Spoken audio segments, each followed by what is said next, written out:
Thomas was alone. Wow, a weird first thought to have.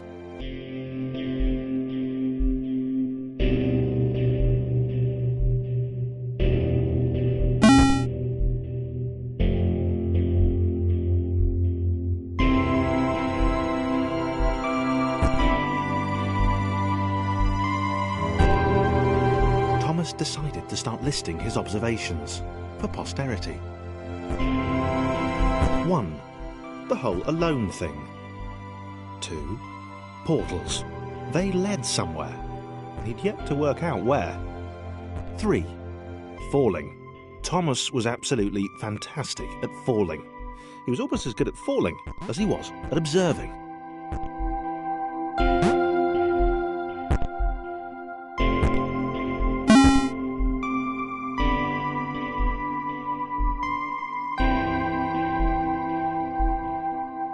Okay, interesting. Thomas couldn't fall past this block. Think, damn it, think! What if there was some kind of inverted fall? Some way to... what's the word? Jump.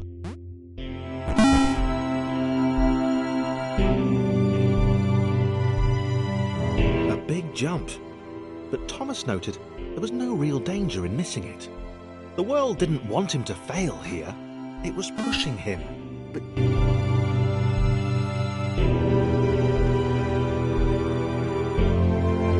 this all seemed a little dangerous. The world was not to be trusted. It was unstable, and it seemed to Thomas that it could let him down at any moment. He was starting to suspect it might even be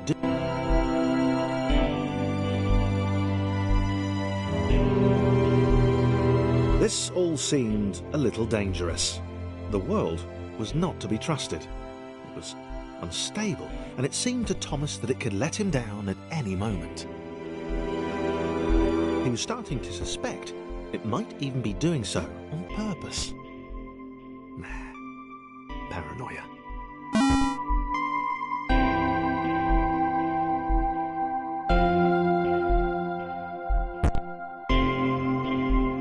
Thomas wondered whether the portals were actually taking him anywhere. He felt like he was making progress, but there wasn't really any way to know. He seemed to be moving predominantly up and to the right, which might, or might not, be important.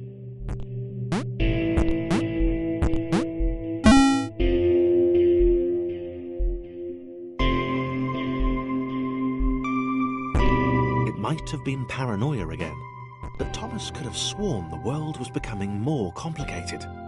It always seemed to be one step ahead of his skills.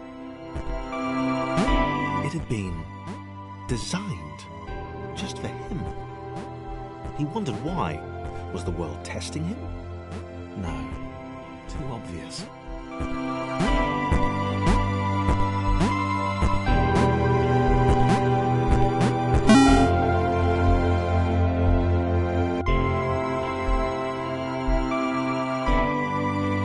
Something about the boiling, toxic, glowing water intimidated Thomas. He didn't like it. He certainly didn't want to swim in it. He made another mental note. 4. Water. Not good. To be avoided.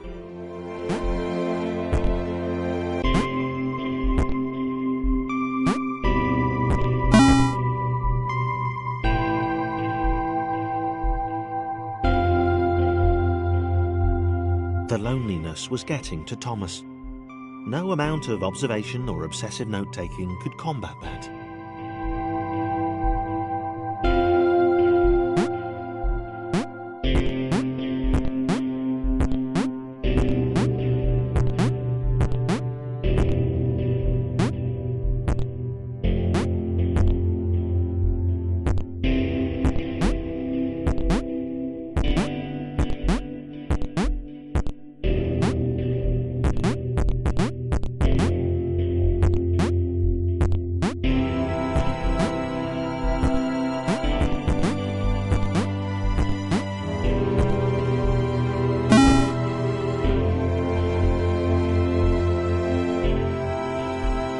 Thomas had a new theory. The world was training him. He could feel himself getting smarter. There was the mental list to consider. Over the minutes and seconds since his spontaneous generation, he'd become a pretty skilled jumper. He was evolving. He just wished he had someone to share it with.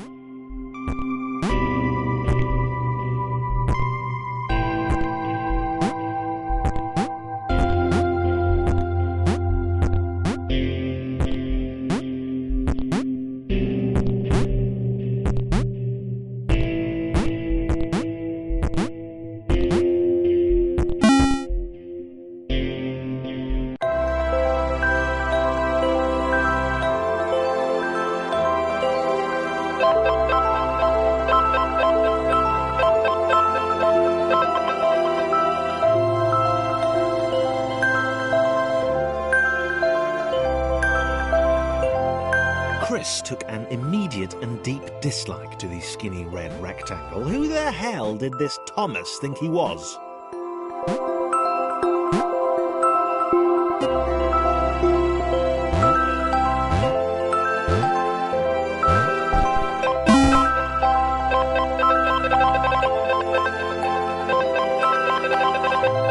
Chris had been doing fine. He wasn't the highest jumper, but he'd held his own. He'd even been graceful at times. Well, not actually. Not technically graceful. Probably the wrong word, but, you know, fine. There was that skinny little runt leaping about like he owned the place.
Was more like it. A glowy white thing. Only Chris could get to it, which of course made it all the more enticing. What would it do? What new opportunity might this switch open up to him? Great. Another chance for Thomas to jump slightly higher than Chris. How fortunate. Seriously, this made the whole switch pressing thing entirely worthwhile.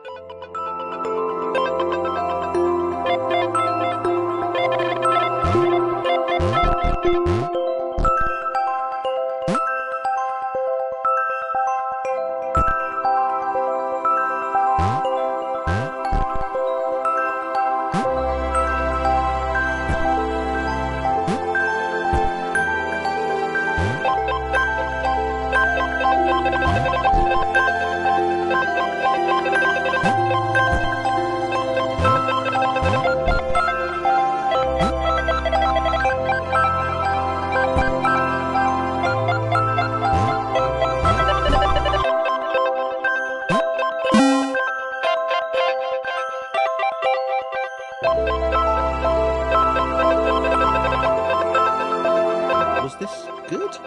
Because on the surface, it did not seem good. Chris was pretty scared. Little Red seemed fine, happy to be on his merry little adventure. Chris couldn't shake the feeling that things had taken a significant turn for the worse since Thomas had joined him.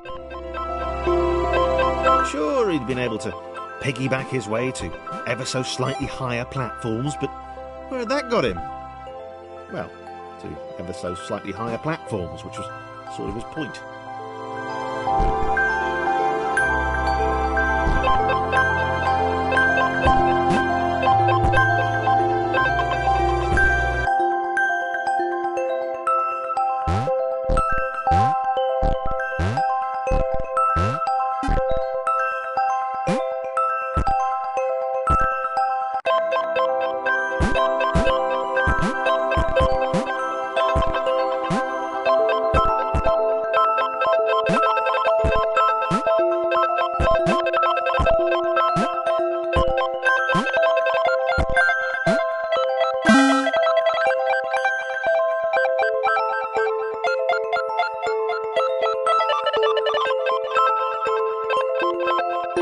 Chris stared at Thomas with pure hatred. He seemed so very happy at their situation. Friends together, a brave fellowship of quadrilaterals on a quest for greatness. That would be fine. But it was all the obvious observation that Thomas was doing which grated. Every time they saw something vaguely new, Chris would hear a satisfied little from the vaulting idiot. He hoped the next portal would split them up, if only for a few levels.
This was his chance, a moment to shine. This was game day.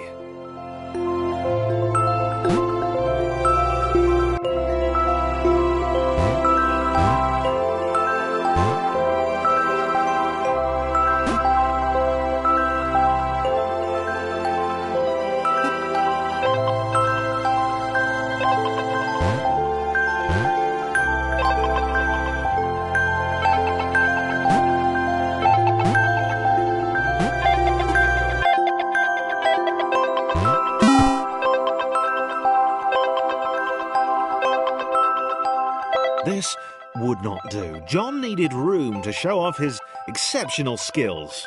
As it was, he was trapped on the wrong side of these little dot things. Where did they come from, anyway?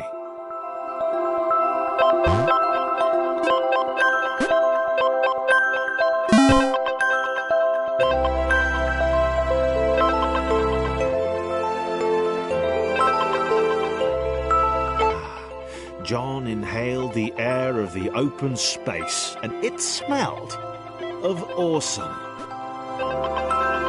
Time to flex those muscles, to put his training to use, time to show those little dots how it was done.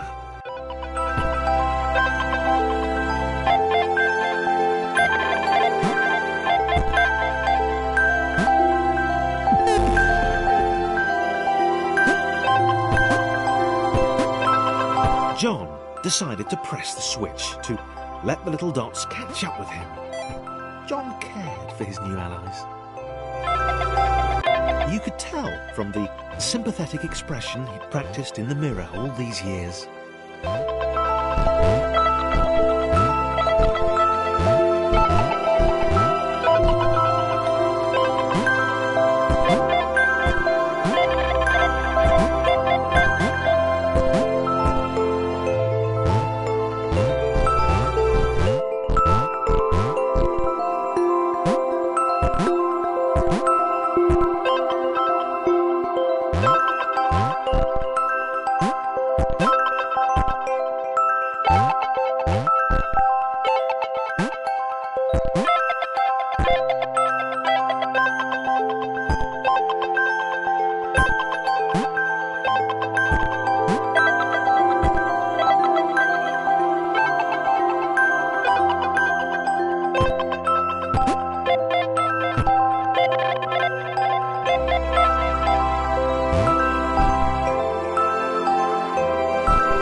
was happy to keep helping.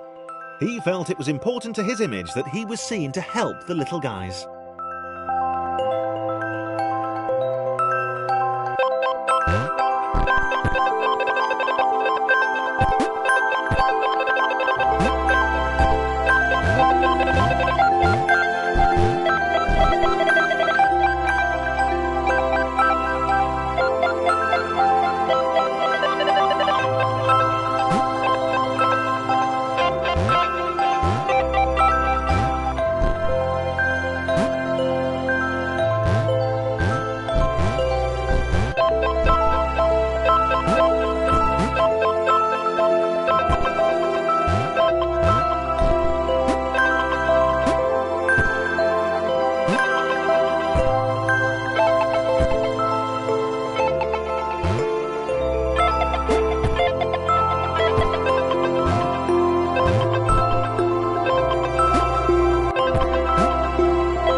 He didn't mind them so much either. The red one, Thomas, had a charming way of applauding every time John jumped.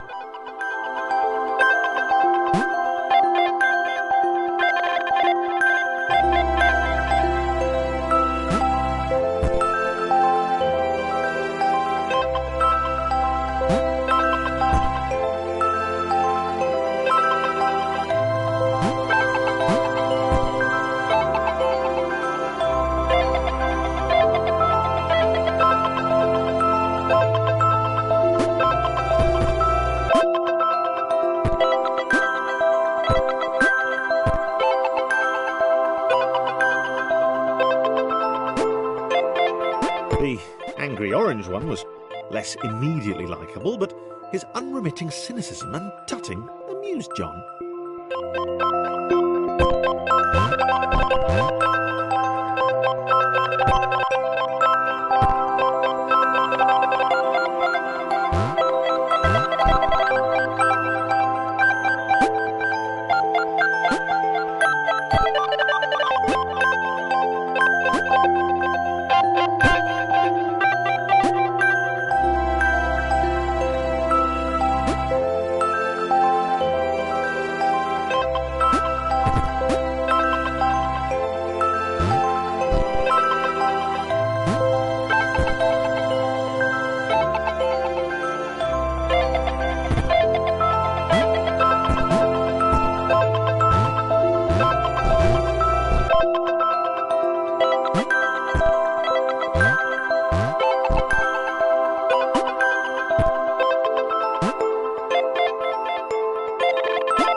This was interesting.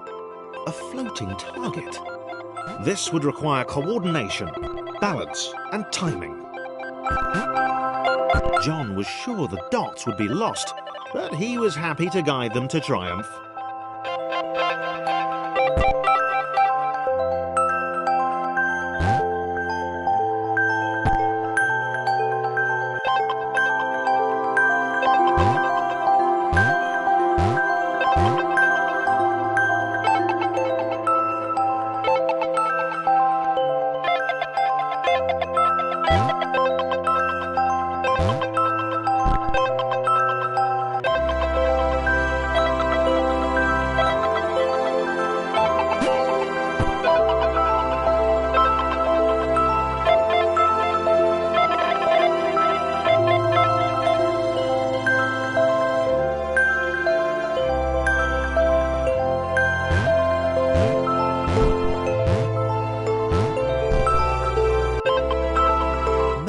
That's what the dots were for. They were there to extend John's reach, to make his performance even more impressive. John liked the thought. He decided to keep them.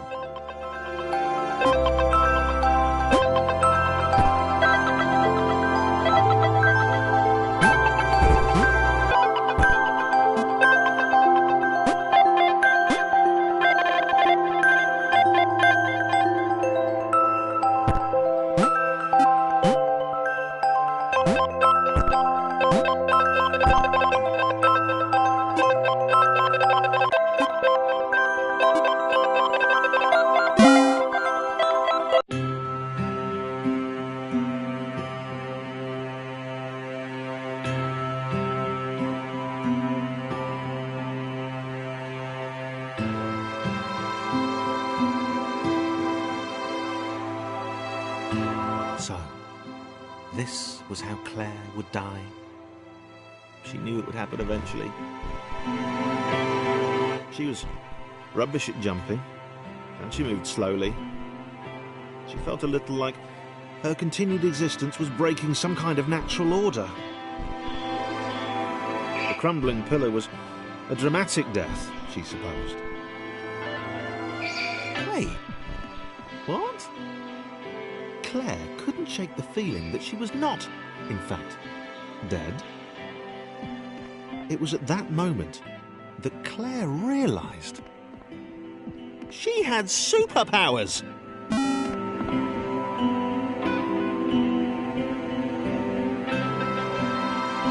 She'd need a cape.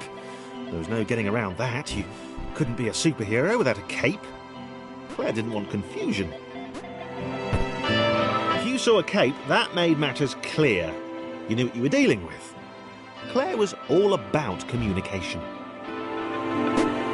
And, you know, floating in water, which was her superpower.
Fight! Fear not, my skinny friends, for I am Claire, and I will save you. Claire needed to come up with a superhero name as soon as possible. Claire was rubbish.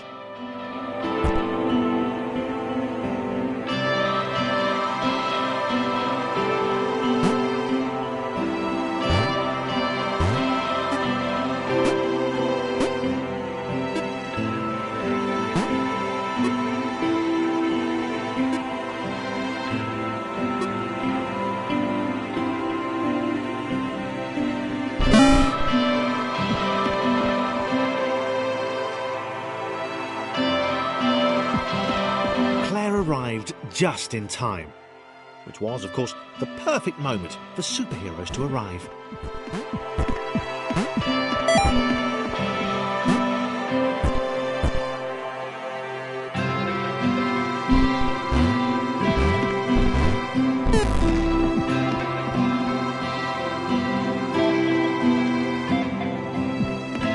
Claire arrived just in time, which was, of course, the perfect moment for superheroes to arrive.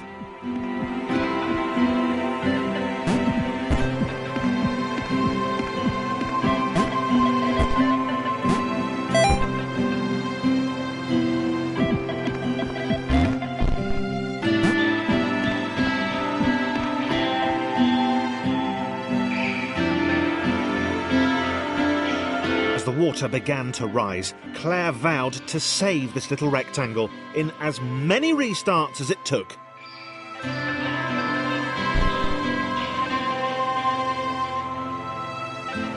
Claire wondered if Thomas would make a good sidekick. Or was she more the lone Avenger type? She'd like that. The sole hero in a world of rectangles and conveniently placed pools of toxic water.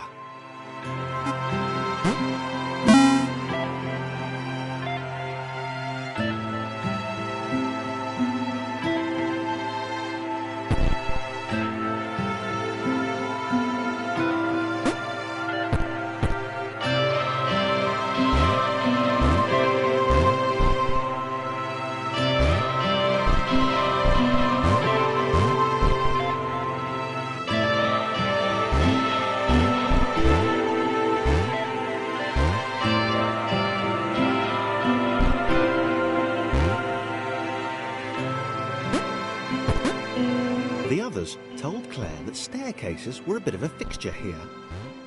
Claire wondered why the world made it so difficult.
Probably needed a nemesis, a villain who would show their true colours at the worst possible moment, hurting all she held dear. Chris was the most obvious choice. He seemed stroppy enough, and his jump was so pathetic that it conveniently avoided Claire's insecurities. Yes, Chris. Diabolical Chris. The fiendish Christopher.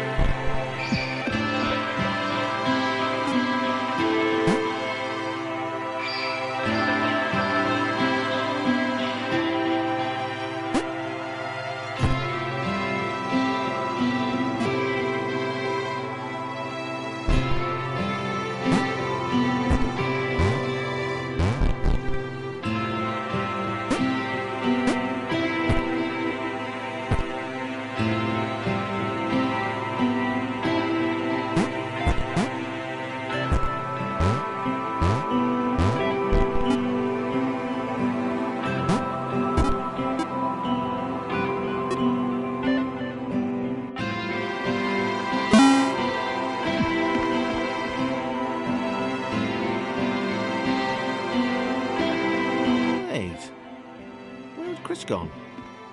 Was he off somewhere? Plotting Claire's downfall? If Claire was honest, and she had to be because she was a superhero, this was a troubling turn of events. Still, there were reasonably sized bodies of water to cross.